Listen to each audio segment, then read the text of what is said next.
Story time, day 7, and yung mga age spots na pinakoterize ko kay Dr. Maya of Dermatology Institute is unti-unti nang naglalaglagan.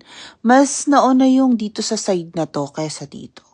And I'm so happy it's starting to clear. Ang tagal kong change yung sarili ko kasi pagdating sa skin, nagpupunta ako sa mga med spa, ano yung mga sales sa grupo, yun, nagpa-laser ako last year. Hindi siya nag-work dun sa skin issue ko. And then finally, sabi ko, punta na nga lang ako sa dermatologist.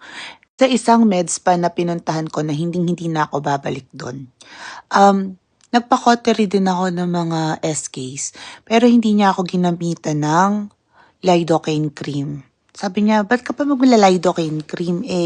Ano lang naman yan, cauterization. Tsaka magtatagal ka pa dito ng another 30. Sa meds pa na yun, we proceeded with the cauterization without local anesthesia. So, nasasaktan ako. Hindi siya naging aggressive. Hindi niya nalaliman. So, nung gumaling yung sugat, walang nangyari. Ganun pa rin. Nagpa-refund ako. $300 yun.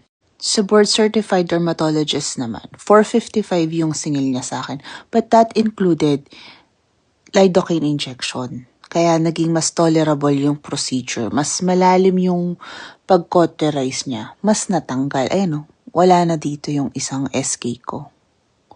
The life lesson here is go for the best. Don't sell for less. And you get what you pay for, diba? Masyado mong tinitipid yung sarili mo.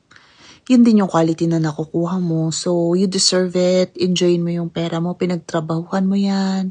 Enjoyin mo ang youth mo. Saglit lang yan.